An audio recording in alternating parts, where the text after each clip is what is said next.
47 slaves witnessed what happened in the cotton field that September morning in 1851, yet not a single testimony was ever recorded in the official records of Warren County, Mississippi. What they saw beneath the merciless sun would be whispered about in slave quarters for generations, passed down in coded spirituals and hushed warnings, always ending the same way. With a white man's blood soaking into Mississippi soil and an albino field hand who simply vanished. The plantation ledgers show the death as accidental exsanguination, but the county coroner's notes, sealed for 73 years, tell a different story entirely. Local historians have tried to explain away the contradictions in the evidence, the impossible timeline of events, and the strange marks found carved into the cotton gin that morning. But something far darker than simple murder happened on the Rutledge plantation. Something that made 47 people agree, without a single word spoken, to carry a secret to their graves. Before we continue with the story of Caleb and the blood-soaked cotton fields of the Rutledge plantation, I want to ask you something. This channel exists to bring you the darkest, most unsettling stories from America's hidden past. The ones that were deliberately buried. The ones that challenge everything we think we know about history. If stories like this fascinate you, if you want to hear more about the secrets that were never meant to be told, hit that subscribe button right now. And I'm curious, where are you listening from? Drop your state or city in the comments below. Let's see how many of you are brave enough to admit you're listening to this alone at night. Now, what really happened on that plantation involves careful planning, forbidden knowledge from the Caribbean, and a form of revenge so methodical and calculated that it would take modern forensics decades to even understand how it was accomplished. The thing about Mississippi in 1851 is that everyone kept records. Plantation owners documented everything with meticulous precision. Every bale of cotton, every slave purchased, every bushel of corn harvested. It was a society built on ledgers and manifests, on the cold arithmetic of human suffering translated into profit margins. Which makes what happened at the Rutledge plantation even more disturbing, because for 3 weeks in September of that year, the records simply stop. No cotton weights, no discipline logs, no morning roll calls, just blank pages where there should have been careful accounting, as if someone had deliberately erased those weeks from history. The Rutledge plantation sprawled across 1,100 acres of prime delta bottomland, situated 7 miles southeast of Vicksburg, where the Yazoo River bends like a broken spine. The soil there was so dark and rich, it looked nearly black when wet, the kind of earth that could grow cotton tall as a man's shoulder. Cypress trees lined the river, their knees jutting from the water like ancient sentinels, and in the humid stillness of late summer, the air hung thick enough to chew. Nathaniel Rutledge had inherited the property from his father in 1847, along with 63 slaves and a reputation for brutal efficiency. He was a lean man with pale eyes that seemed to look through people rather than at them, and he ran his plantation with the cold calculation of someone who viewed human beings as nothing more than machinery that occasionally required maintenance. The slaves on the Rutledge place worked longer hours than most in Warren County, and the overseer, a thick-necked Georgian named Virgil Pence, enforced discipline with a braided leather whip that he had named Salvation. The plantation house stood on a slight rise overlooking the fields, a 2-story structure with white columns and a wraparound porch where Rutledge would sit in the evenings, drinking bourbon and watching the sun set over the cotton that would make him wealthy. His wife had died in childbirth 3 years prior, and their son, a pale, sickly boy named Thomas, was being raised by a house slave named Patience, who had lost her own child the same week Rutledge's wife had passed. Among the 63 souls who labored in those fields, there was one who stood apart in a way that made even the other slaves uncomfortable. His name in the ledgers was simply Caleb, acquired from a bankrupt planter in Natchez in the summer of 1848 for the unusually low price of $300. The reason for the discount was immediately apparent. Caleb was an albino, his skin as pale as any white man's, his hair the color of cotton lint, his eyes a startling pink that seemed to glow in certain lights. He was 24 years old, tall and powerfully built, but that white skin marked him as other, as wrong, as something that existed between worlds. In the slave quarters, they called him Ghost because of his appearance and because he moved with an eerie silence, appearing and disappearing without sound. Some said his mother had been cursed. Others claimed he was touched by spirits. But the truth, as several of the older slaves knew, was more practical and more terrifying. Caleb's mother had been a healer in Haiti before she was captured and brought to Louisiana. She had taught her son everything she knew about plants, about poisons, about the human body and how it could be manipulated through careful application of knowledge that white doctors dismissed as superstition. Caleb himself rarely spoke. He worked the fields with methodical intensity, never complaining, never slowing, his strange eyes fixed on some distant point that only he could see. The other slaves gave him wide berth, not because they feared him exactly, but because they recognized something in him that made them deeply uncomfortable, a patience that seemed infinite, a stillness that suggested thoughts moving beneath the surface like currents in deep water. The summer of 1851 had been particularly brutal. The heat pressed down like a physical weight, and the humidity was so thick that clothes never fully dried. By August, 3 slaves had collapsed from heat exhaustion, and one, an older man named Marcus, had died face down in the cotton rows, his fingers still gripping the half-filled sack he had been dragging behind him. Rutledge had the body removed before sunset and docked each slave's rations by a quarter, claiming Marcus's death had cost him valuable working hours during peak harvest season. It was in this atmosphere of exhausted desperation that people began noticing changes in their environment, though at the time no one connected these changes to Caleb.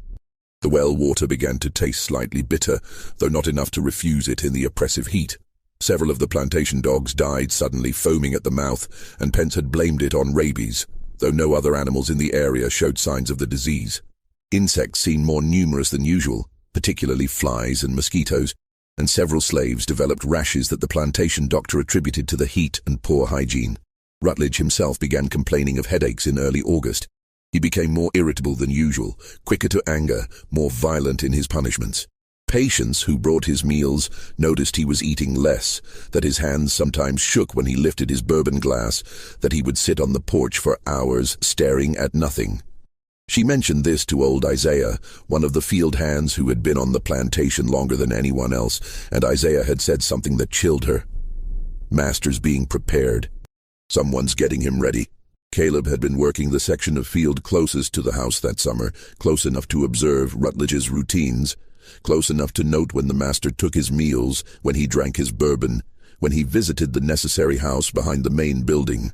Several slaves later reported that Caleb had been collecting things, certain plants from the woods, bark from specific trees, roots that he would dry in the sun and grind into powder.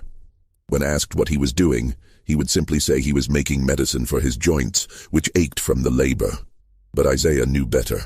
His grandmother had been from the islands, and she had taught him to recognize the signs of someone practicing what she had called slow work, the careful, methodical application of natural substances that could alter a person's body chemistry over time, weakening them, making them susceptible to conditions that would appear natural to any doctor who examined them. Isaac remembered his grandmother saying that the best poisons were the ones that killed so slowly the victim never suspected they were being poisoned. That left the body in a state that mimicked natural disease. On the night of September 7th, a field hand named Samuel claimed he had followed Caleb into the woods beyond the cotton fields. He said he had watched from behind a sweet gum tree as Caleb had knelt beside the creek and carefully washed his hands and forearms with a mixture that smelled sharp and medicinal.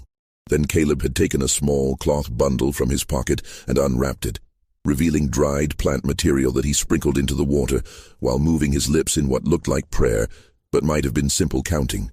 Samuel said that when Caleb stood up, he had looked directly at the tree where Samuel was hiding, and even in the darkness, those pale eyes had found him immediately. Caleb had said nothing, had simply stared for a long moment before turning and walking back toward the quarters, and Samuel had understood in that moment that Caleb knew he had been watched and did not care. Samuel told this story to only 3 people, swearing them to secrecy. Within 2 days, all 3 had asked to be reassigned to different work details, as far from Caleb as possible.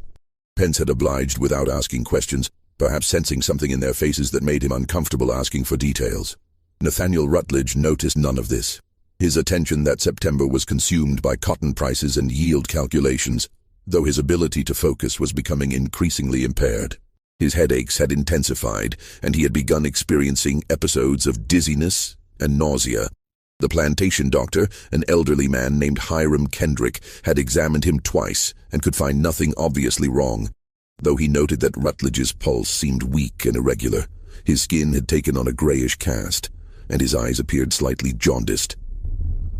Dr. Kendrick prescribed rest and a reduction in bourbon consumption, advice that Rutledge ignored.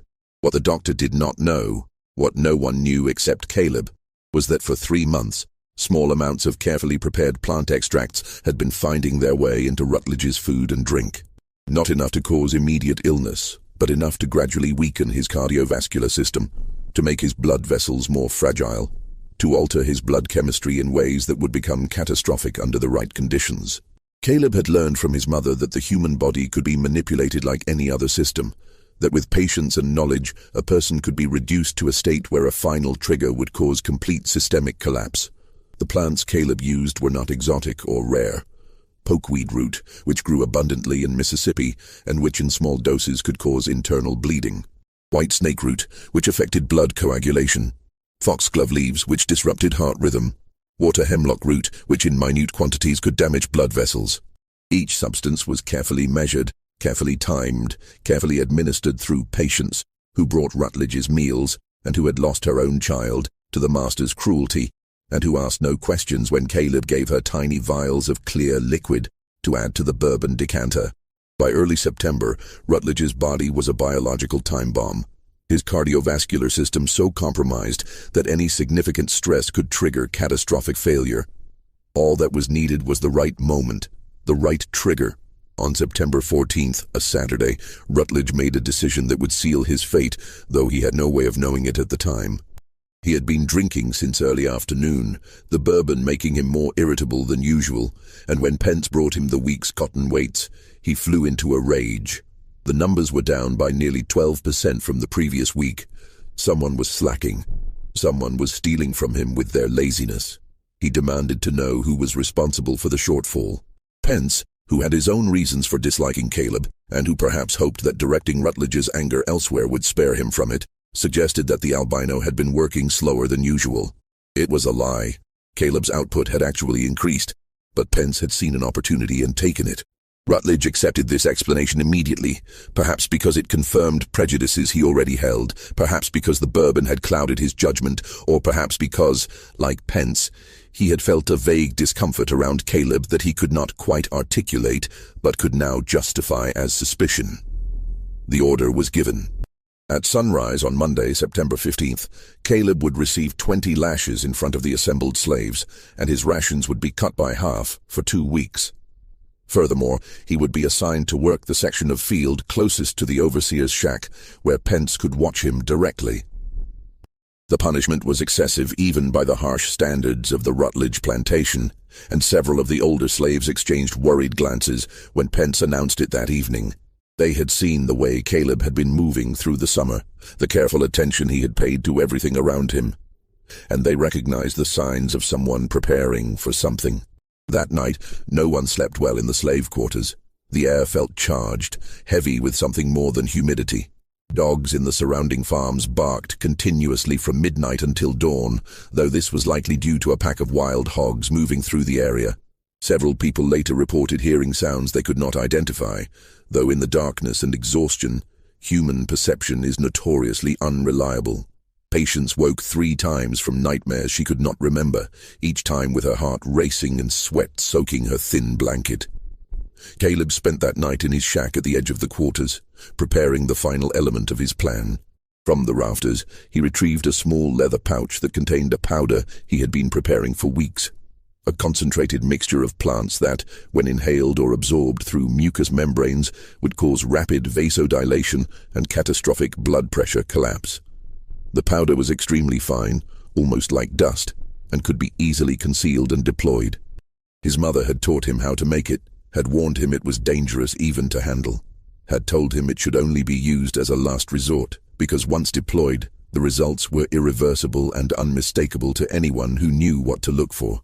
He also prepared a small glass vial containing a clear liquid, another extract, this one designed to be applied to skin, where it would be absorbed transdermally and cause immediate cardiovascular crisis in someone whose system had already been compromised.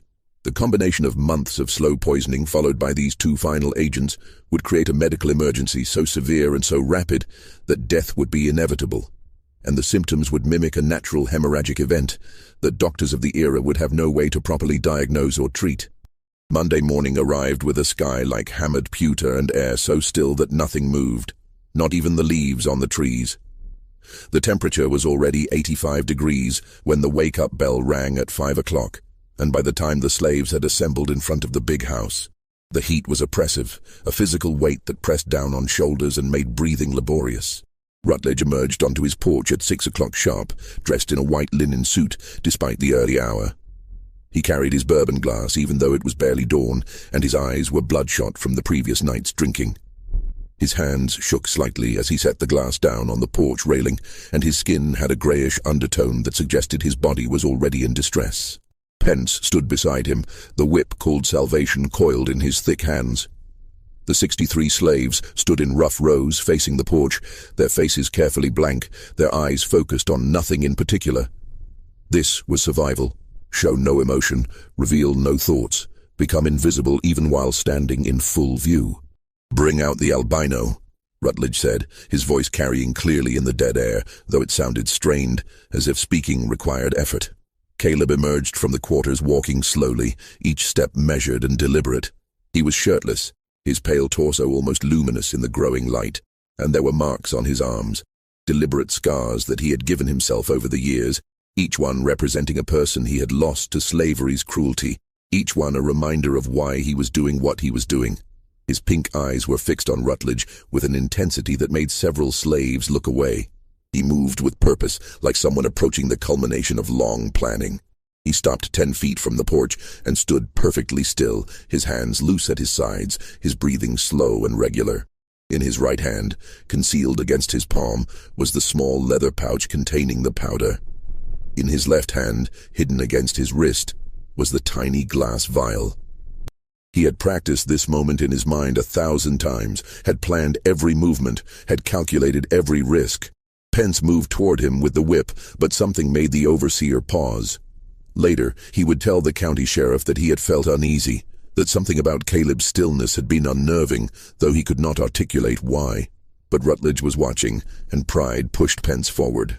"Strip him to the waist and tie him to the post," Rutledge ordered, though Caleb was already shirtless. 2 slaves, men who had known Caleb for 3 years but had never felt comfortable around him, approached cautiously. They took his arms to lead him to the whipping post, a thick timber sunk deep into the earth specifically for this purpose. But as they grasped his arms, Caleb suddenly twisted, breaking their grip with surprising strength, and before anyone could react, he had moved forward, closing the distance to Rutledge in 3 quick steps. "You will not touch me," Caleb said, his voice low but carrying clearly. "Not with that whip. Not ever again." Rutledge's face went pale, then flushed red with rage. He descended the porch steps, moving toward Caleb with his fists clenched, his judgment impaired by bourbon and mounting fury. "You dare refuse me? You dare speak to me like that?" This was exactly what Caleb had been waiting for. Rutledge close enough to touch, his blood pressure already elevated by anger, his compromised cardiovascular system pushed to its limits by rage and alcohol. As Rutledge reached for him, Caleb made 2 movements so quick that most witnesses would later disagree on exactly what they had seen. First, he crushed the leather pouch in his right hand, releasing the fine powder directly into Rutledge's face. The master inhaled reflexively, gasping in shock and anger, drawing the powder deep into his lungs where it would be rapidly absorbed into his bloodstream.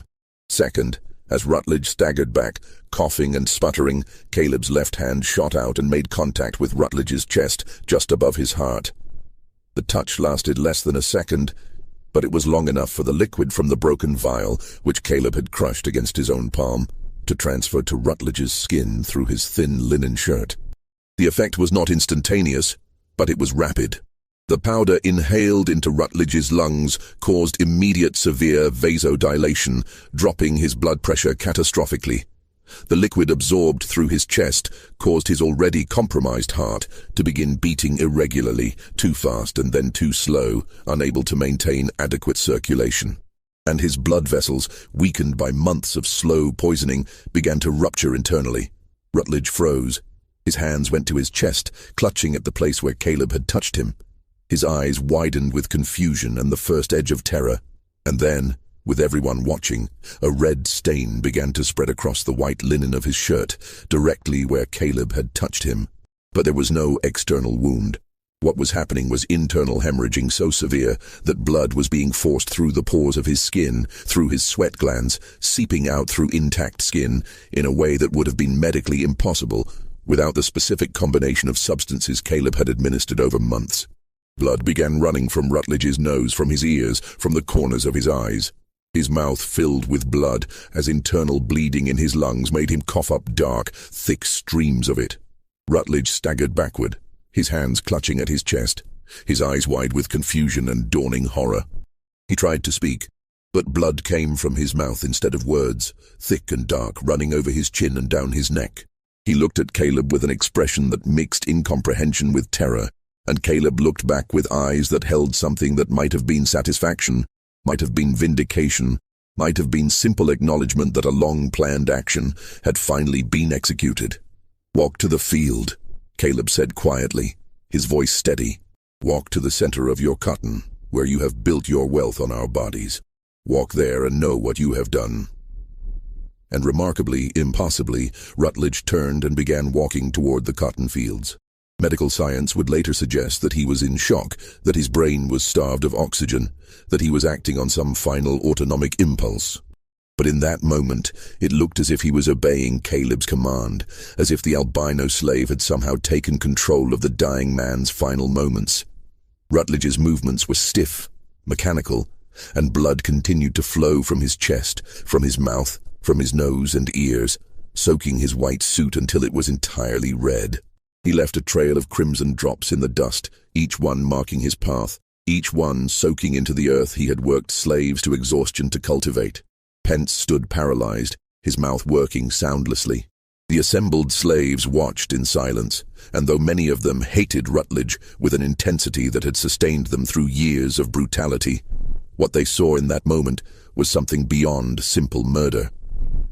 It was execution, methodical and planned, carried out by someone who had spent months preparing, who had used knowledge most of them did not possess, who had turned the master's own body into a weapon against itself. Rutledge reached the edge of the cotton field and pushed between the rows, the tall plants swallowing him from view. But the slaves could track his progress by the swaying of the cotton tops, by the wet sounds that carried across the still morning air, by the crows that suddenly erupted from the field in a black cloud, cawing their alarm to the indifferent sky. Caleb stood motionless, watching Rutledge disappear into the cotton. His hands hung at his sides, stained red from the broken vial and from where Rutledge's blood had splattered onto him. His breathing was even, controlled, and his face showed no emotion at all. He had planned this moment for 3 years, from the day he had been purchased, and had recognized in Rutledge the same cruelty he had seen in his previous owners, the same casual violence, the same absolute conviction that human beings could be owned and used and discarded. 10 minutes passed. 15. The sun cleared the horizon, turning the sky from grey to pale blue, and the heat built with an intensity that felt personal, vindictive. No one moved. No one spoke. They waited, though for what? None of them could have said with certainty. They were waiting to see if Rutledge would emerge from the field. They were waiting to see what Caleb would do next. They were waiting for reality to reassert itself and make sense of what they had witnessed.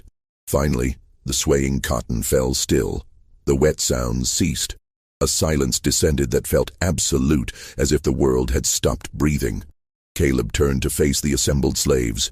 He looked at each of them in turn, his pale eyes moving from face to face, and then he spoke clearly enough for everyone to hear. He died from his own cruelty, from years of bad living, bad drinking, bad choices.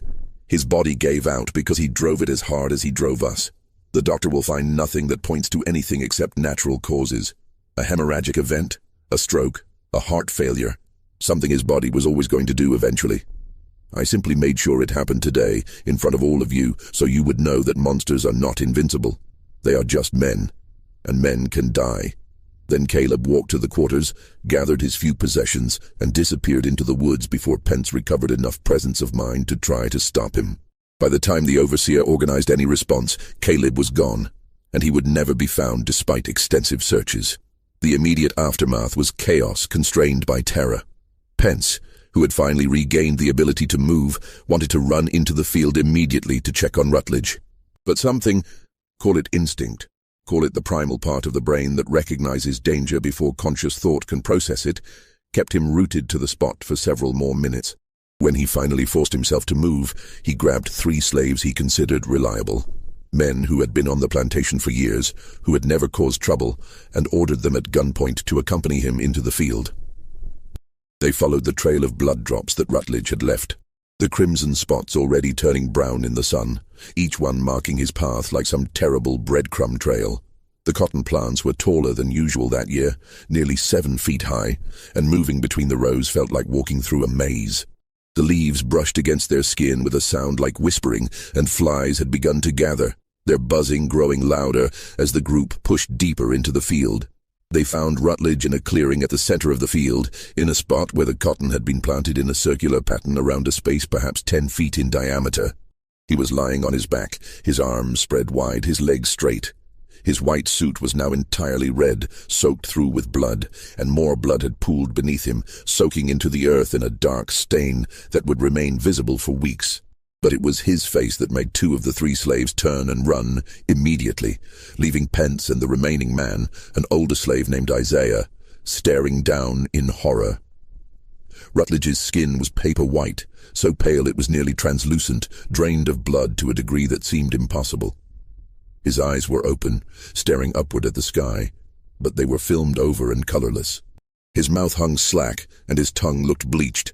Every visible inch of skin was covered in tiny red dots, petechiae, where capillaries had ruptured and bled beneath the surface. Blood had dried in streams from his nose, his ears, the corners of his eyes, his mouth. But despite the obvious horror of his death, despite what must have been agonizing as his blood vessels ruptured throughout his body, Rutledge's face showed neither pain nor fear. Instead, he looked almost peaceful, almost relaxed. And this was perhaps the most disturbing detail of all. The expression suggested that in his final moments, his brain starved of oxygen and flooded with endorphins, he had experienced something like relief, like release, as if death had been a mercy compared to whatever terror had gripped him in those final minutes of consciousness. Isaiah, who had seen more death in his 60 years than any man should, took one look at that expression and said a single word: poison. Pence asked what he meant, and Isaiah shook his head. Not regular poison that kills you quick, something slow, something careful. This took planning, this took knowledge. That ghost knew what he was doing. He has been preparing Master Rutledge for this moment for months, and none of us saw it. An examination by Dr. Hiram Kendrick later that afternoon would confirm Isaiah's suspicions, though the doctor would never speak of it publicly. Kendrick was old enough and experienced enough to recognize the signs of systematic poisoning when he saw them. Rutledge's liver was enlarged and showed signs of toxic damage. His kidneys were inflamed. His cardiovascular system showed evidence of chronic stress and damage to blood vessel walls. The massive hemorrhaging that had killed him was not spontaneous.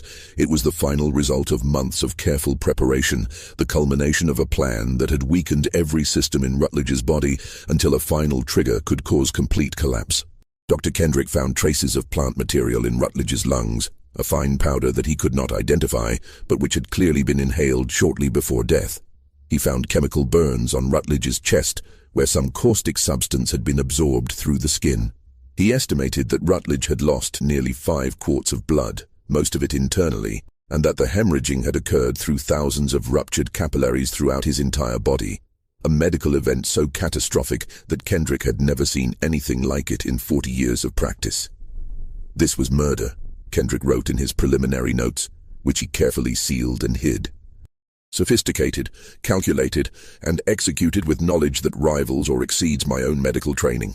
The perpetrator understood human physiology, understood pharmacology, understood exactly how to weaken a human body over time, and then deliver a final blow that would cause system-wide failure.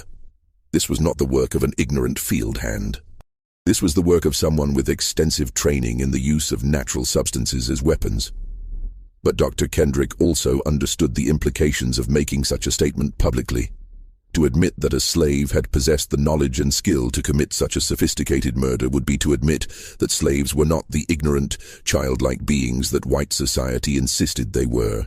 It would be to acknowledge that knowledge could be preserved and passed down even under the brutal conditions of slavery, that resistance could take forms far more sophisticated than simple rebellion or escape. And it would open questions about how many other deaths attributed to natural causes might actually have been carefully planned executions. So Dr. Kendrick wrote a second report, the official one that would go into the public record. In this version, he attributed Rutledge's death to spontaneous hemorrhagic fever, possibly related to chronic alcohol consumption and a congenital weakness in the blood vessel walls. He made no mention of poisoning. He made no mention of the powder in the lungs or the chemical burns on the chest. He created a narrative that would allow society to avoid uncomfortable truths. The county sheriff, Silas Hardwick, arrived at 4 that afternoon. He was a practical man with 30 years of experience in law enforcement, and he approached the scene with the systematic thoroughness that had made him respected throughout Warren County. He interviewed Pence first, then several of the house slaves, carefully noting each statement. But the stories he heard were contradictory and confusing. Some slaves said Caleb had attacked Rutledge. Others said Rutledge had approached Caleb in anger. Some claimed Caleb had thrown something in Rutledge's face. Others said he had simply touched him. No one could agree on exactly what had happened in those crucial seconds. When Sheriff Hardwick went to the slave quarters to examine Caleb's shack, he found it empty of anything useful. Caleb's few possessions, a blanket, a tin cup, a spare shirt, were still there. But there was no evidence of the preparations he must have made. No vials of powder or liquid, no dried plants or roots, no tools or implements. Either Caleb had taken everything with him, or he had destroyed it before leaving, or perhaps it had never existed in a form that would be recognizable as evidence. Hardwick organized a search party immediately. 20 men with dogs combed the plantation and the surrounding woods, looking for any trace of the missing slave. The dogs picked up his scent easily enough and followed it to the edge of the Yazoo River, at a muddy bank where a single set of footprints led into the water and disappeared. The men searched both banks for miles in each direction but found nothing. No footprints emerging, no signs of a body in the water, nothing. Either he drowned, Sheriff Hardwick said, or he crossed the river and kept moving fast enough that the dogs lost his scent on the other side. They dragged the river for 3 days, more out of thoroughness than any real expectation of finding anything. They never found a body, which was not particularly surprising. The Yazoo River was deep and had strong currents in places, and bodies caught in submerged debris might never surface. But several members of the search party privately believed that Caleb had not drowned, that he had crossed the river and was already miles away, moving north toward free territory with the same careful planning he had used to kill Rutledge. The inquest into Nathaniel Rutledge's death was held on September 20th, 5 days after his death. The courthouse in Vicksburg was packed with curious onlookers, and the testimony lasted 8 hours. Pence described what he had seen, though his account was vague and contradictory on key details. Dr. Kendrick testified about his findings, carefully presenting the official narrative of natural causes. Several slaves were called to testify, though under Mississippi law, their testimony was given less weight than that of white witnesses, and their accounts were largely dismissed as confused and unreliable. The verdict was recorded as death by spontaneous hemorrhagic event, natural causes. A reward of $500 was posted for Caleb's capture, dead or alive, not for murder, but for being a fugitive slave who had fled his legal owner's property. Sheriff Hardwick sent descriptions to every county in Mississippi and to law enforcement in neighboring states. Newspapers published accounts of the albino fugitive and warned citizens to be on the lookout for a dangerous runaway. But the people who had been there, who had seen what actually happened, knew the truth. In the slave quarters, they spoke in whispers about what Caleb had done, about the patience and knowledge it must have taken, about the months of careful preparation. Some said his mother had taught him secrets from Haiti, old knowledge about plants and poisons that white doctors did not understand. Others claimed he had learned from other slaves who had been healers in Africa before they were captured. A few insisted he had taught himself, had experimented and studied and learned through careful observation over years of slavery. Patients, who had unwittingly helped Caleb by adding the substances to Rutledge's food and drink, told the others something that chilled them. 3 days before it happened, Caleb came to me with a small vial. He said it was medicine for Master's headaches, that it would help him rest. He told me exactly how much to put in the bourbon decanter, and he made me repeat the instructions 3 times. And then he looked at me and said, "In 3 days, you will be free of him. In 3 days, his cruelty ends. Do not question. Do not hesitate. Just do as I have asked." I thought he meant Master would sell us or die of natural causes. I did not understand what he was really planning until it was too late to stop it. And the terrible thing is, I do not regret it. None of us do. Young Thomas Rutledge never fully recovered from that morning. The boy had watched everything from an upstairs window, had seen his father die in a way that no child should witness, and the trauma left deep psychological scars. He stopped speaking for nearly a year, and when he finally began talking again, he would sometimes wake screaming from nightmares about the white ghost who made father bleed. Doctors examined him and found nothing physically wrong, but the boy had retreated into some interior space where normal childhood could not reach him. He would live another 43 years, cared for by various relatives, never marrying, never working, spending his days staring out windows and sometimes pointing at nothing visible, muttering words that no one could quite make out. The plantation was sold at auction 6 months later.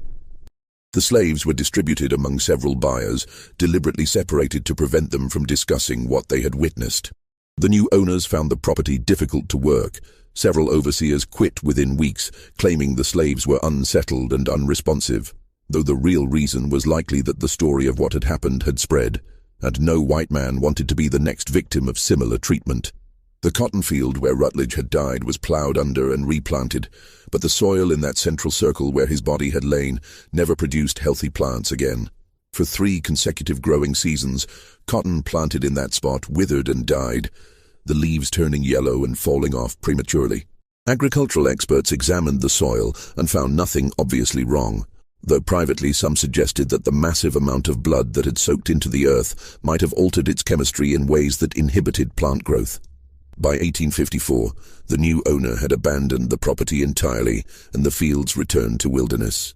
The story might have ended there, fading into local legend, except for what emerged years later through the testimonies of people who had been there, and who, after emancipation, felt free to speak more openly about what they had witnessed and understood. In 1874, 23 years after Rutledge's death, Isaiah Carmichael, the same Isaiah who had gone into the field with Pence that terrible morning, was dying of pneumonia in a freedmen's hospital in Memphis. He had spent the years after emancipation working as a carpenter, living quietly, raising a family. But on his deathbed, with his grown children gathered around him, he suddenly began speaking about September 15, 1851, providing details he had kept silent about for more than 2 decades. What Isaiah revealed was recorded by a hospital chaplain named Reverend Marcus Sullivan, who had made a practice of documenting the last testimonies of formerly enslaved people, believing their stories deserved to be preserved. Sullivan's notebooks, discovered in a church archive in 1947, contain 17 pages devoted to Isaiah's confession. According to Isaiah, the events of that morning did not begin with the confrontation between Caleb and Rutledge. They began 3 months earlier, in June of 1851, when Caleb had asked Isaiah to help him with something. Isaiah had been reluctant. Like everyone else, he had felt uncomfortable around the albino. But Caleb had offered him extra food from his own rations, and Isaiah's children were hungry, so he had agreed. Caleb had led him into the woods at midnight on the night of the summer solstice, though the significance of that particular night was likely more psychological than practical. Caleb understood that creating an atmosphere of ritual and secrecy would ensure Isaiah's silence. There, in a clearing beside the creek, Isaiah had watched, as Caleb had shown him various plants growing wild in the Mississippi woods. He knew every plant by name, Isaiah said on his deathbed, his voice barely above a whisper. Not the names white folks used, but old names, names from the islands and from Africa. He showed me pokeweed and told me how the root could be dried and ground into powder that would cause bleeding inside the body if taken in small amounts over time. He showed me white snake root and explained how it poisoned the milk of cows that ate it, and how that same poison could be extracted and used to thin a man's blood until it would not clot properly. He showed me foxglove and described how it could make a heartbeat irregular, could weaken it over months until it was ready to fail. He showed me water hemlock and demonstrated how to prepare the root so it would damage blood vessels without killing immediately. Isaiah said that Caleb had been collecting these plants since his arrival at the plantation 3 years earlier, learning the landscape, identifying the species he needed, waiting for the right opportunity. He told me he had done this before, Isaiah said. He told me his mother had taught him because she knew that as an albino, he would always be treated worse than other slaves, would always be considered strange and threatening, would always be the first one blamed when things went wrong. She taught him how to protect himself, how to strike back when necessary, how to use knowledge as a weapon when physical strength was not enough. Over the next 3 months, Isaiah said, Caleb had prepared his substances carefully. He had dried and ground the plant materials, had tested them on rats and stray dogs to determine proper dosages, had created mixtures that would be tasteless and colorless when added to food or drink. He had convinced patients to help him by telling her that the substances were medicine that would make Rutledge less cruel, would calm his rages, would make life easier for all of them. Patients had believed him because she wanted to believe him, because the alternative was to continue living under Rutledge's brutal authority. Caleb told me the key was patience, Isaiah said, his breathing growing more labored. He said most poisons kill too quickly, make it obvious that murder has occurred. But if you weaken a man slowly, over months, making him sick in ways that look like natural illness, then when the final moment comes, when you deliver the substance that causes his weakened body to collapse entirely, it looks like he simply died of bad health. He told me he had learned this watching white doctors, watching how they treated diseases, understanding that the human body was just a system like any other system, and systems could be manipulated if you understood their mechanisms. The final substances that Caleb had used on the morning of September 15th had been the culmination of months of preparation.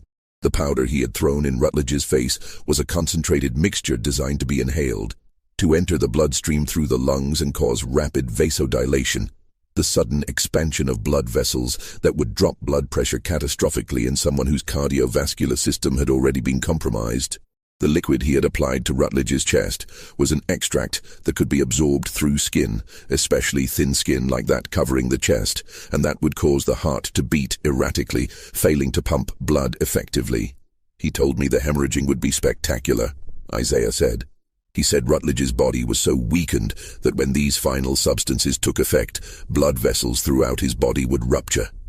He said it would look impossible, would look like something supernatural. But it was just chemistry and biology. He said it was justice rendered in the only form available to someone with no legal recourse, no rights, no protection under law. He said it was mathematics, balancing an equation where one man's life and freedom had been stolen, so another man's life would be taken in return. Isaiah died 3 hours after finishing his account, and Reverend Sullivan sealed the testimony in an envelope marked, "Not to be opened before 1900. His reasoning, recorded in a separate letter, was that publishing such an account, while racial tensions remained high, could endanger freed black communities by reinforcing white fears about the knowledge that enslaved people possessed. Better to wait, he reasoned, until time had created enough distance for the story to be examined rationally and historically, rather than emotionally. But Isaiah's testimony was not the only evidence that surfaced in the years following Rutledge's death. In 1881, a historian named Margaret Chambers was researching plantation records for a book about the antebellum South when she discovered something unusual in the Natchez courthouse archives. Among the slave sale records from 1848, she found the receipt for Caleb's purchase, the transaction where Rutledge had acquired him for the unusually low price of $300. The selling planter's name was René Toussaint, and the notation beside Caleb's name read, "Albino male, age 21, strong constitution, unsuitable for house service due to disturbing appearance. Warning. Previous owner deceased under suspicious circumstances. Recommend sale outside Louisiana territory. Additional note. Claims mother was healer from Saint-Domingue. Medical examination shows knowledge of plants and herbs. Purchaser assumes all risk." Margaret Chambers tracked down additional records related to Toussaint's plantation. She discovered that the previous owner mentioned in the warning was a man named Jacques Beauregard, who had died in March of 1848 from what the death certificate described as spontaneous hemorrhaging from all mucous membranes and vital organs. 3 slaves from that plantation had been sold immediately after Beauregard's death, and one of them was Caleb. When Chambers tried to trace Caleb's history before Beauregard, she found the records became increasingly sparse and contradictory, likely because slaves were often deliberately misidentified or had their records falsified to hide problematic histories. One bill of sale listed his birthplace as Haiti. Another claimed he had been born in New Orleans. A third insisted he had been purchased from a slave trader in Mobile. The conflicting information made it impossible to construct a coherent timeline, and Chambers began to suspect the records had been deliberately obscured by slave traders who knew they were dealing with a dangerous individual but wanted to make sales anyway. What she did find was a pattern. In every location where Caleb had been enslaved, she found reports of an owner or overseer dying under unusual circumstances. A plantation in Louisiana where the master was found dead in a tobacco barn, his body drained of blood from massive internal hemorrhaging. A farm in Alabama where the overseer's body was discovered in a field, bloodless and pale as marble. A cotton gin in Georgia where the owner had collapsed and died while disciplining a slave, blood pouring from his eyes and ears. In each case, an albino slave had been present on the property. In each case, that slave had vanished or been sold shortly after the death. And in each case, local authorities had written off the deaths as natural causes, accidents, or the result of tropical diseases. No one wanted to believe that a slave, especially one as obviously marked as an albino, could possess the knowledge and planning ability to commit such sophisticated murders. Margaret Chambers never published her findings. Her notes, discovered after her death in 1903, suggest she had become convinced that she was tracing not a series of unrelated coincidences, but rather a single individual moving through the South, changing owners when necessary, settling accounts with those who treated him most cruelly, using knowledge passed down from his mother to survive and occasionally to strike back. But the implications of such a theory were too disturbing for the time period, and she had sealed her research with instructions that it not be made public until 1950. "If I am right," she wrote in her private journal, "then Caleb represents something that white society has always feared but never wanted to acknowledge. That enslaved people possess intelligence, knowledge and agency equal to or exceeding that of their oppressors. That they remember everything done to them. That they pass down knowledge across generations. That they are capable of sophisticated long-term planning. That they can use the tools of science and medicine as effectively as any trained physician. And that when pushed beyond endurance, they can deliver justice in forms that white legal systems would never recognize as valid, but which are nonetheless devastatingly effective." Meanwhile, reports of Caleb's survival and movements continued to surface sporadically over the years following his disappearance. In 1856, a riverboat captain on the Ohio River reported giving passage to an albino man who claimed to be a freed slave heading to Canada. The captain noted in his log that the man had paid in gold coins and that his hands were covered in scars that looked like deliberate patterns, possibly self-inflicted as a form of identification or record-keeping. "He was the politest passenger I ever carried," the captain wrote, "but there was something in his manner that suggested he had seen and done things that would haunt most men forever. He spoke little, but watched everything, and I had the distinct impression he was cataloguing every detail of the journey, as if committing it to memory for some future use." In 1863, during the Battle of Gettysburg, a Union surgeon named Dr. Henry Walsh reported treating a soldier with unusual scarring, who claimed to be an escaped slave fighting under an assumed name. Dr. Walsh noted that the soldier's appearance was remarkably pale, almost albino, and that he possessed medical knowledge that exceeded that of most field surgeons. "He assisted me with several amputations and demonstrated techniques for controlling hemorrhaging that I had never seen before," Walsh wrote. "When I asked where he had learned such skills, he said his mother had been a healer and had taught him everything she knew. He said knowledge was the only thing that could not be taken from a slave, the only form of resistance that was impossible to suppress." The soldier had told Walsh that he was fighting in the war not out of patriotism, but out of a belief that the destruction of slavery required the destruction of the economic and social systems that supported it. He said the war was justice being delivered on a national scale, Walsh recorded, the accumulated debts of generations being settled in blood and fire. He said he had spent years settling individual accounts, but this war would settle the larger account, the one that encompassed millions of stolen lives and generations of suffering. He said he would survive the war because he had survived worse, and that when it was over, he would continue his work in whatever form was necessary. Dr. Walsh never saw the soldier again after the battle, but he kept detailed notes about their conversations, notes that would be discovered in 1923, and would add to the growing body of evidence that someone matching Caleb's description had survived his escape from Mississippi and had continued moving through American history, adapting to changing circumstances, but maintaining the same core purpose. In 1879, a missionary teacher in a freedmen's school in South Carolina reported an unusual visitor who came to observe her classes. She described him in a letter to her sponsors as a remarkably pale Negro man with white hair and pink eyes who claimed to have been born in slavery, but who possessed education that rivaled or exceeded my own. The teacher, Sarah Grimsby, wrote that the visitor had donated a substantial sum of money to the school, more than $200 in gold, and had told her something she found both inspiring and unsettling. He said education was the key to ensuring that the crimes of slavery would never be forgotten or repeated, Grimsby wrote.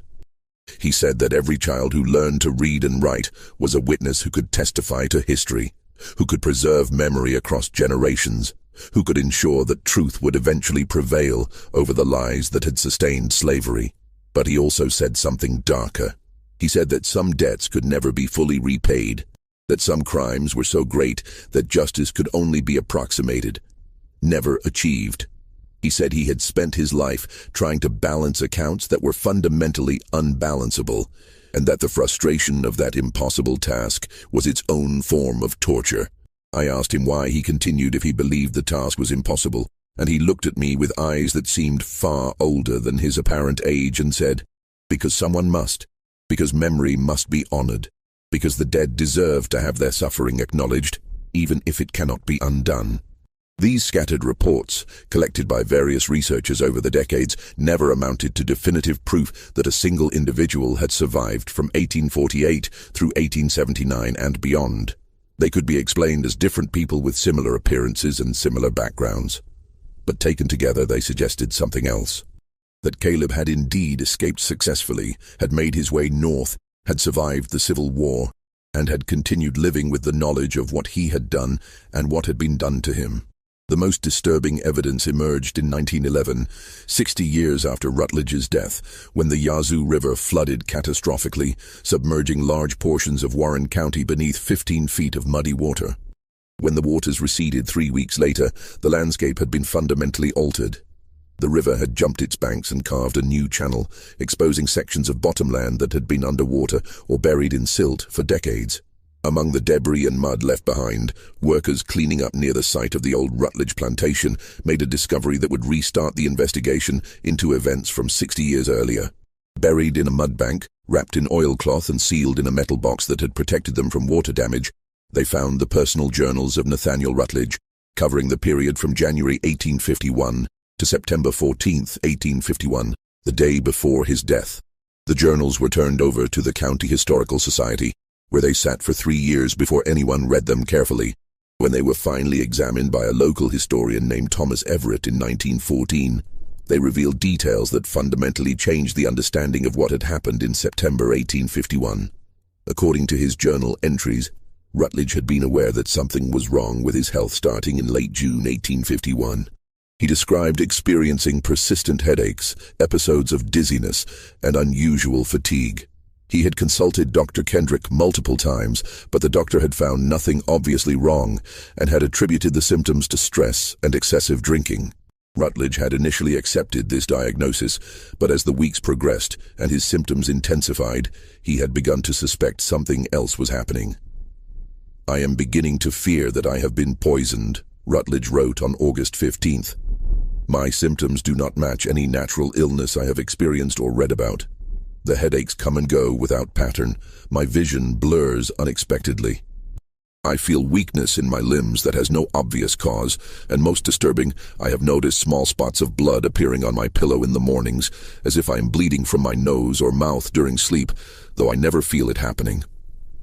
Dr. Kendrick dismisses my concerns and suggests I'm imagining things, but I know my own body, and something is systematically wrong with it. The journal entries from late August and early September showed Rutledge's suspicions crystallizing into certainty. He began noting everything he ate and drank, trying to identify a pattern. He began suspecting various slaves of tampering with his food. But his focus kept returning to one individual, though he seemed reluctant to name him directly in the journals. "The albino watches me," Rutledge wrote on September 3rd. "I see him in the fields, and his eyes follow me as I ride past. There is something in that gaze that unsettles me profoundly. Not hatred, which I could understand and respond to with punishment. Not fear, which would be appropriate and satisfying. But rather a kind of patient calculation, as if he is measuring me for something. As if he is waiting for a specific moment that only he can recognize. I have considered selling him, but the financial loss would be significant, and I would have to explain why I am selling a strong worker in the middle of harvest season. What would I say? That I fear him? That his stare makes me uncomfortable? I would be mocked. The entries from September 10th through September 14th showed Rutledge's physical and mental state deteriorating rapidly. He described tasting bitterness in his bourbon that had not been there before. He reported seeing blood in his urine. He noted that his gums bled when he brushed his teeth, that bruises appeared on his skin without any memory of injury, that his heart seemed to beat irregularly, skipping beats and then racing to catch up. Just when we thought we had seen it all, the horror in Warren County intensifies. If this story is giving you chills, share this video with a friend who loves dark mysteries. Hit that like button to support our content. And don't forget to subscribe to never miss stories like this. Let's discover together what happens next. The final entry, dated September 14th, the night before his death, was barely legible, the handwriting shaky and increasingly erratic as the entry progressed. I know now what is happening to me. I consulted a medical text that Dr. Kendrick left behind after his last visit, and I have identified my symptoms as consistent with systematic poisoning by plant-based substances. The specific combination suggests someone with sophisticated knowledge of pharmacology far beyond what any slave should possess. But I remember now that when I purchased the albino from Toussaint, the seller warned me that the slave's mother had been some kind of healer or medicine woman from Haiti. I dismissed this as superstitious nonsense, but now I understand it was a warning I should have heeded. The albino has been poisoning me for months, carefully and methodically, weakening my body in preparation for some final action. I can see it clearly now, though the realization comes too late to save me. He has been using patients to deliver the substances in my food and drink, the innocent girl not understanding that she is an instrument of murder. He has been patient in ways I cannot fathom, waiting months to achieve his goal, displaying a capacity for long-term planning that contradicts everything I have been taught about the mental capabilities of his race. I could report my suspicions to Sheriff Hardwick, but what proof do I have? A feeling of being watched. Vague suspicions about an albino slave. The sheriff would think me paranoid or drunk. I could free all my slaves and flee, could abandon this plantation and start over somewhere else, but my pride will not allow it. I have built this place with my own hands, have created wealth from nothing, and I will not be driven from it by a slave, no matter how clever or dangerous. Tomorrow I will confront him publicly. I will have him whipped in front of all the others, will reassert my authority, will show that I am not afraid. Perhaps this will force his hand prematurely, before whatever final action he has planned is ready. Or perhaps I am already doomed, and tomorrow will simply be the day my weakened body finally fails. If so, I pray that my death serves as a warning to others. Never underestimate the enslaved. They remember everything. They learn everything. And given the right knowledge and enough patience, they can destroy you as surely as any army, as thoroughly as any disease.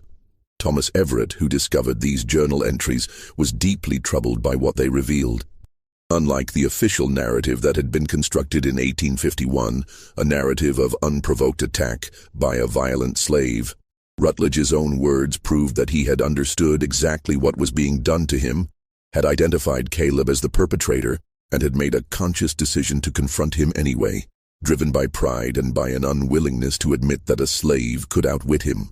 Everett began investigating further, looking for any other documentation that might shed light on the events.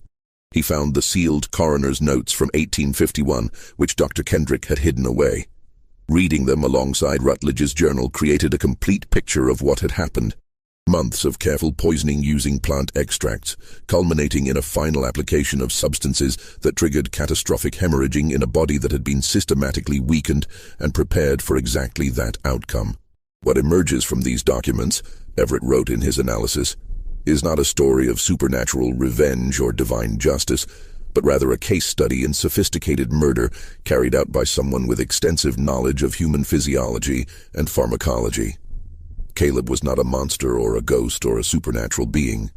He was simply a highly intelligent man who had been taught valuable knowledge by his mother and who used that knowledge to survive in a system designed to destroy him. When that system threatened to destroy him through excessive punishment, he defended himself in the only way available to him, by eliminating the threat. Everett published his findings in 1915 in a limited edition monograph titled The Albino's Revenge, a study in antebellum murder. The book sold poorly and was largely dismissed by mainstream historians as sensationalistic, though medical professionals who read it recognize the accuracy of Everett's analysis of the poisoning methodology. The book caught the attention of several researchers interested in the ways enslaved people had resisted their bondage, and it contributed to a growing understanding that resistance took many forms, not all of them dramatic or immediately visible. One of these researchers, an anthropologist named Dr. Sarah Osgood, traveled to Haiti in 1922 to investigate the traditions of healing and plant medicine that might have been passed down to people like Caleb's mother. There she interviewed several traditional healers who confirmed that such knowledge had indeed existed and had been carefully preserved even after the Middle Passage. The healers I spoke with described extensive pharmacological knowledge that had been developed over centuries in Africa and refined in the Caribbean.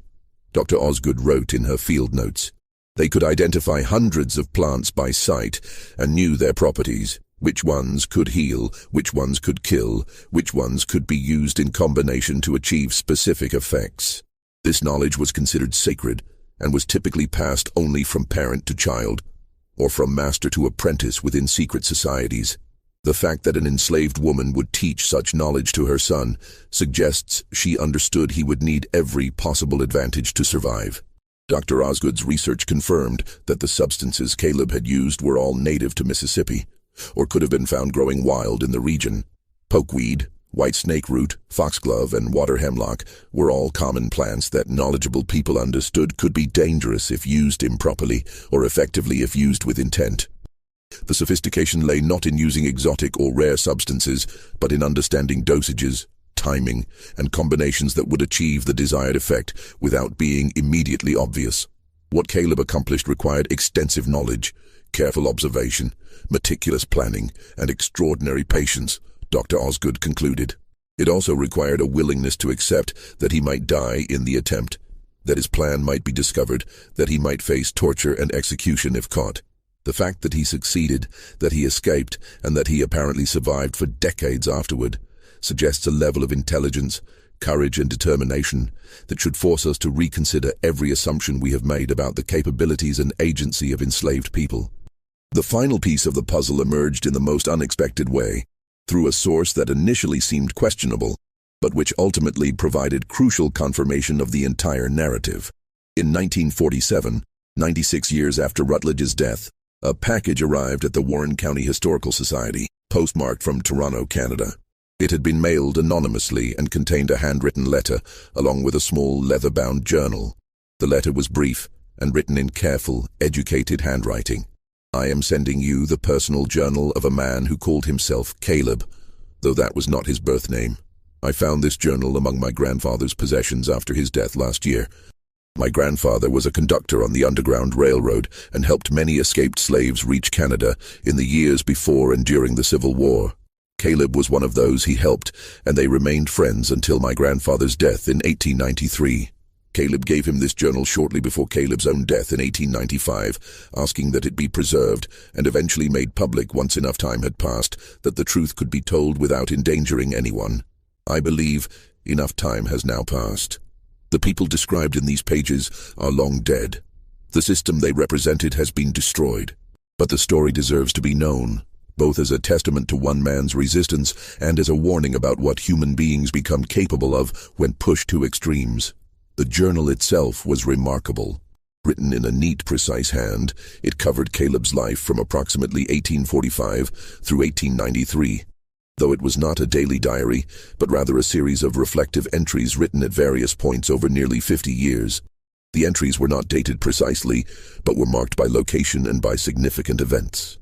The earliest entries described Caleb's childhood in Haiti, where his mother, a woman of mixed African and European ancestry who had been born free but was later enslaved during political upheavals, had taught him everything she knew about healing and about plants.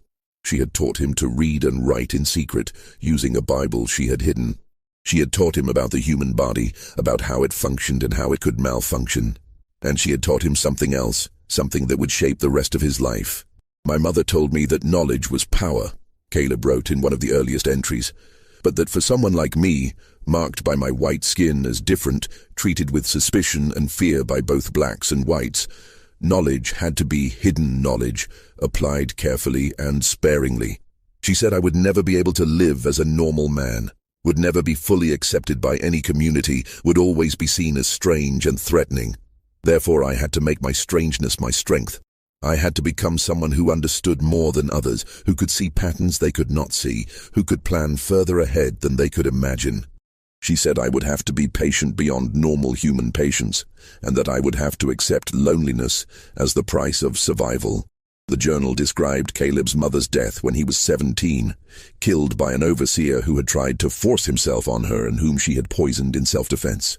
Caleb had been sold shortly afterward, beginning a series of transactions that would take him from Haiti to Louisiana to Alabama to Mississippi, a progression marked by violence and by Caleb's growing willingness to use his knowledge as a weapon when circumstances became intolerable. "I did not want to become what I have become," Caleb wrote in an entry from approximately 1849. "I wanted to live quietly, to work, to perhaps earn enough to purchase my freedom someday. But I learned that quietness is interpreted as weakness, that submission invites escalating cruelty, that the only thing that makes a master hesitate is fear. Not obvious fear, that would invite immediate retaliation, but subtle fear, the uneasy sense that something is not quite right, that pushing too far might have consequences that cannot be predicted or controlled. I learned to cultivate that subtle fear. I learned to be present without being visible, to watch without being seen, to make small changes that accumulated over time into significant effects. And I learned that when necessary, when a master became too dangerous to be merely feared, he could be eliminated in ways that looked natural and inevitable." And the journal described Rutledge's death in detail, confirming everything that Isaiah and the other witnesses had suspected and that Rutledge's own journal had suggested. Caleb had indeed spent months poisoning his master, using plant extracts carefully administered through patients, whom he had manipulated with promises that the substances would make Rutledge less cruel. The final confrontation had been planned to the smallest detail, timed to occur when Rutledge's body was weakened enough that the final substances would cause immediate and catastrophic failure. "I knew Rutledge would eventually decide to punish me," Caleb wrote. "His type always does. They cannot tolerate the presence of someone they cannot understand or fully control. I made sure his suspicions focused on me at the right time, when my preparations were complete, when his body was ready to collapse. I wanted him to come to me, to initiate the confrontation, so that what followed would appear to be self-defense, or at least provoked by his own actions. And I wanted witnesses, so that what I had done would be remembered, so that other enslaved people would know that resistance was possible, even for those who lacked physical strength or opportunities for escape." The journal described Caleb's escape from Mississippi, traveling at night, moving through swamps and forests, eventually making contact with Underground Railroad conductors who helped him reach free territory. He had arrived in Canada in late 1851 and had spent the next several years working odd jobs, learning more, reading everything he could find about medicine and chemistry and biology, transforming himself from someone who used folk knowledge instinctively into someone who understood the scientific principles behind that knowledge. "I educated myself," Caleb wrote, "not out of love of learning for its own sake, but out of a need to understand what I had done and what I was capable of doing. I needed to know whether I had killed Rutledge through some supernatural power, as some of the other slaves seemed to believe, or through simple application of natural substances that any trained person could use. The answer, I discovered, was the latter. There was nothing supernatural about what I had done. It was chemistry and biology and careful timing. But that knowledge did not comfort me. If anything, it made what I had done more disturbing, because it meant I had become what I had always feared becoming. Someone for whom killing was not a desperate last resort, but rather a technical problem to be solved through planning and knowledge. The journal entries from the 1860s described Caleb's service in the Civil War, fighting under an assumed name, using his medical knowledge to save lives on the battlefield, all while struggling with the contradiction of using skills he had developed to kill his oppressor to now save the lives of soldiers fighting to end oppression.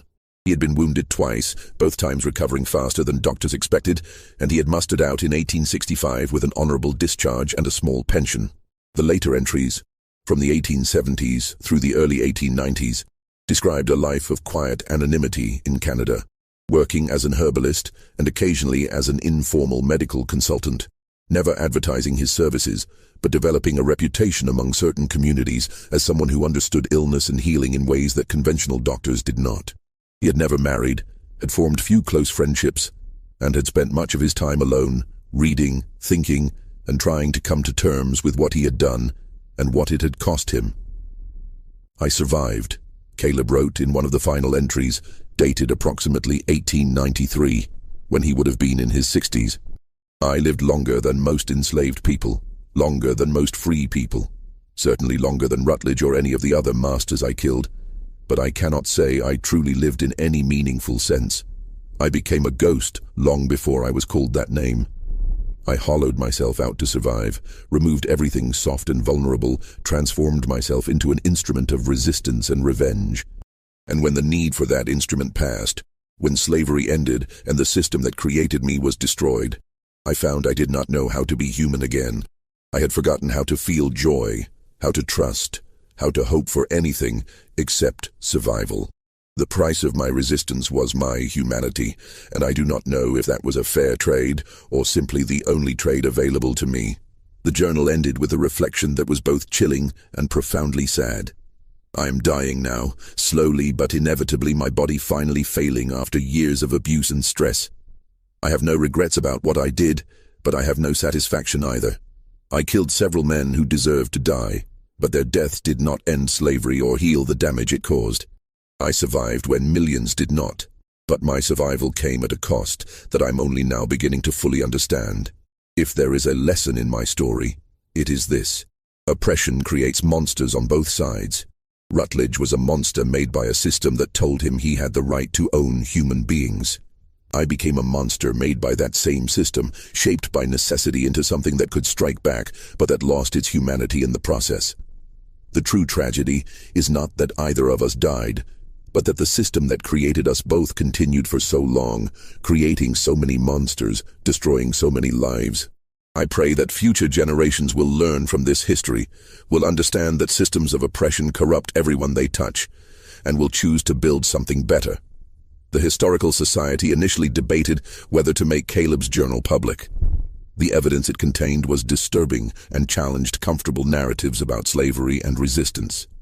But ultimately, they decided that the truth, however uncomfortable, deserved to be preserved and shared. The journal was published in 1950, with extensive annotations and historical context provided by a team of historians.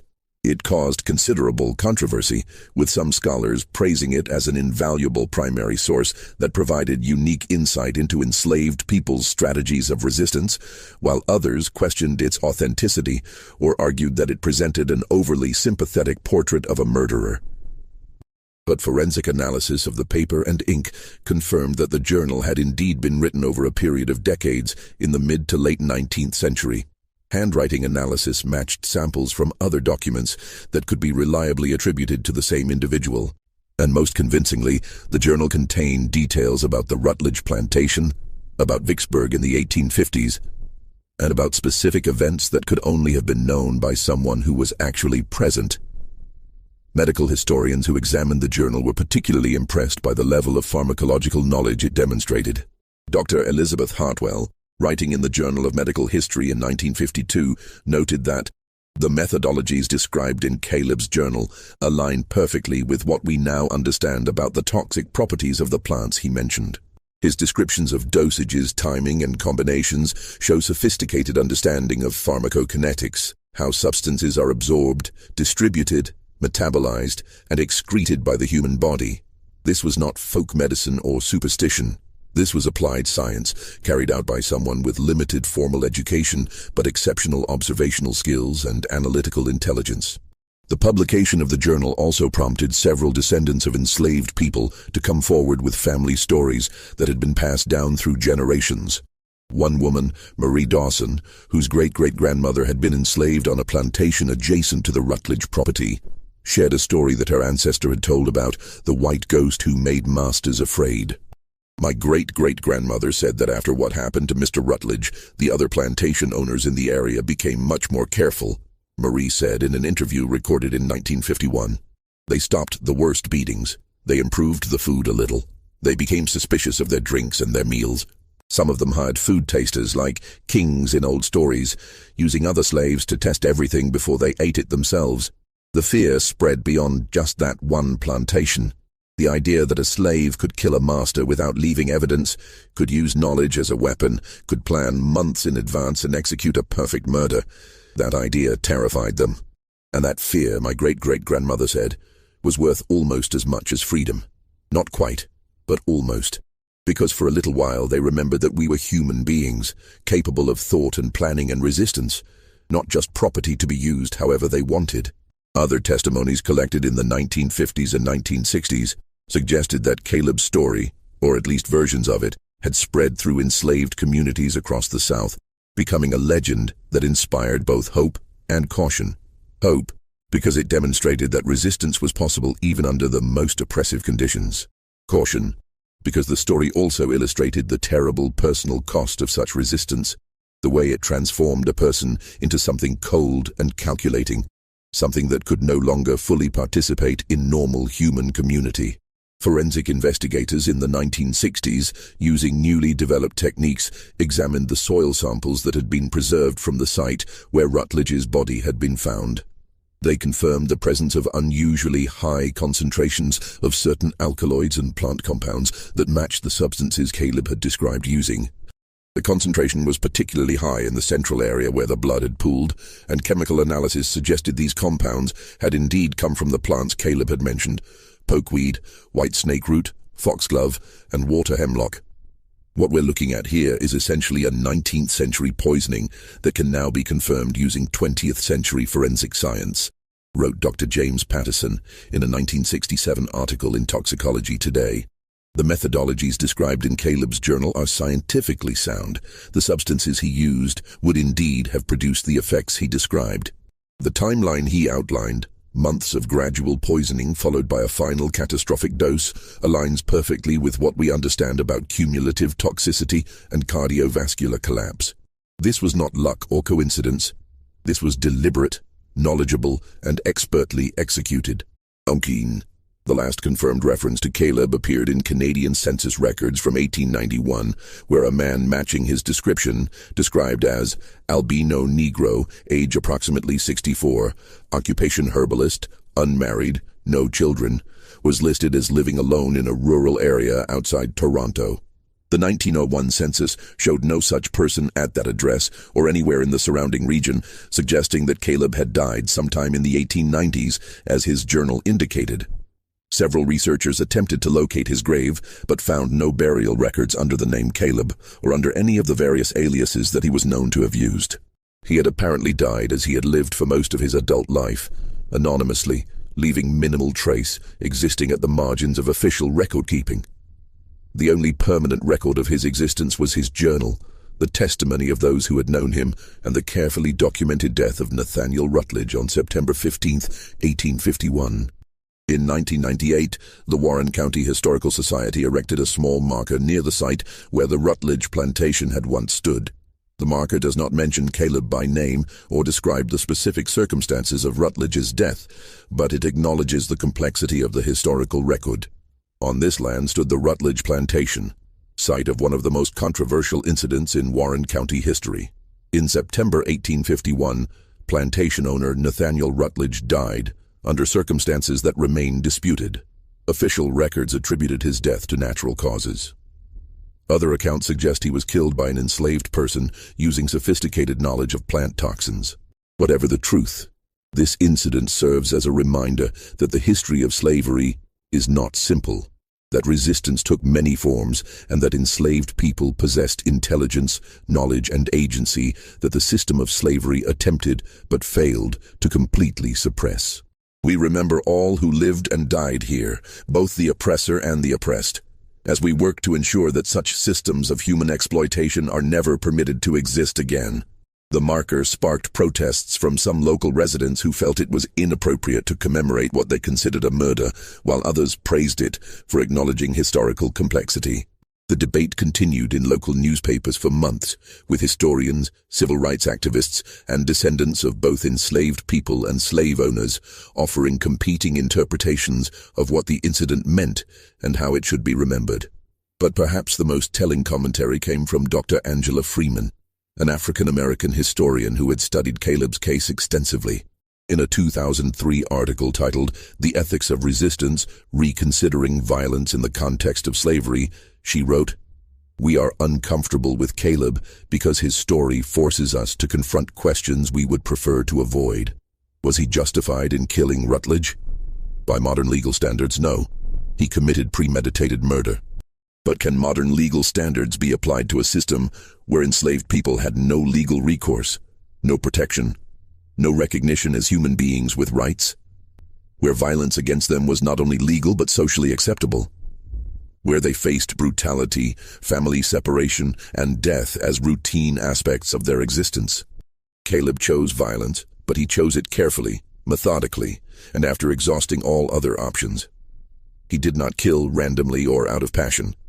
He targeted specific individuals who had treated him with exceptional cruelty and who represented the most brutal aspects of the slave system. He used knowledge rather than physical force, planning rather than rage. And he paid a terrible price for his resistance, losing his humanity even as he preserved his physical life. The real question is not whether we approve of what Caleb did, but rather what his story reveals about the nature of oppression and resistance.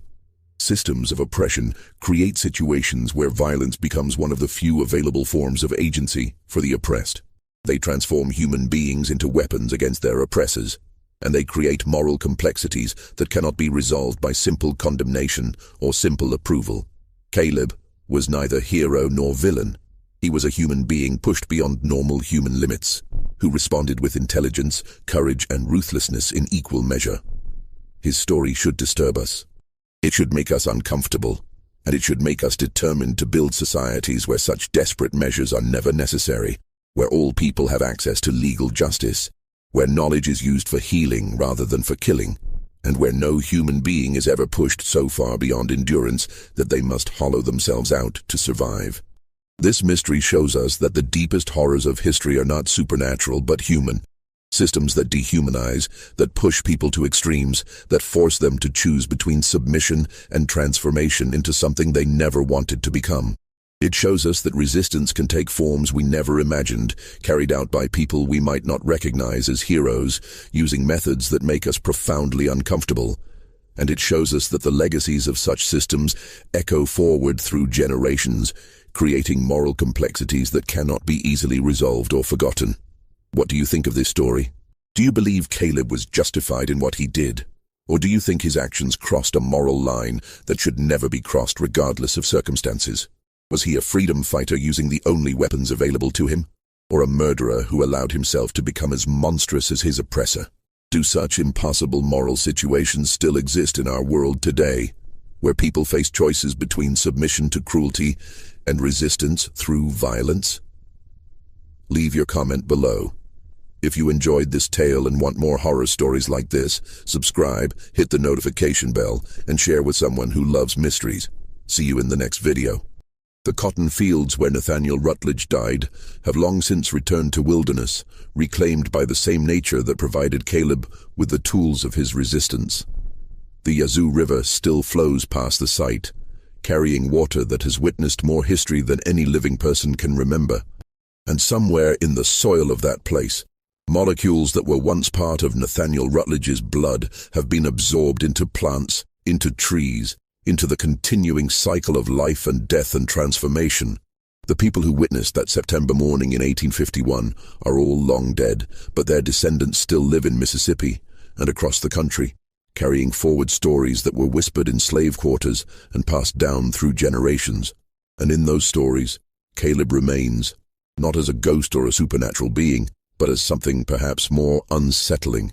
A real person who possessed real knowledge, who made real choices, and who demonstrated that even in the most oppressive circumstances, human beings retain the capacity for agency, for planning, for resistance, and for actions that permanently alter the course of individual lives and collective history. His story reminds us that the people we have been taught to see as helpless victims were often anything but helpless. They were thinking, planning, resisting in ways both obvious and subtle, using whatever tools and knowledge they possessed to survive and occasionally to strike back. They were, in other words, fully human, capable of extraordinary courage, extraordinary intelligence, extraordinary patience, and yes, when pushed far enough, extraordinary violence. And that, perhaps, is the most disturbing lesson of all, that the system of slavery did not just victimize those it enslaved, but transformed some of them into people capable of calculated, methodical killing. That oppression creates its own resistance, and that resistance sometimes takes forms that we can understand but cannot fully approve, that we can document but cannot comfortably celebrate, that we must remember but cannot easily incorporate into simple narratives of good versus evil. Caleb lived, and Caleb killed, and Caleb died. These are the facts that can be documented through journals and testimonies and forensic evidence. Everything else, whether he was justified, whether his actions were heroic or horrific, whether his story should inspire or warn, remains forever open to interpretation, forever contested, forever forcing us to confront questions about violence and resistance and the terrible choices that oppression imposes on those who refuse to submit to it. The white ghost of Warren County was never a ghost at all. He was a man named Caleb, armed with knowledge his mother had taught him, driven by wrongs that had been done to him, and willing to pay the ultimate price, not death, but the loss of his own humanity, to strike back against a system that sought to destroy him. Whether that makes him someone to admire or someone to fear, or perhaps both simultaneously, is a question that each person must answer for themselves.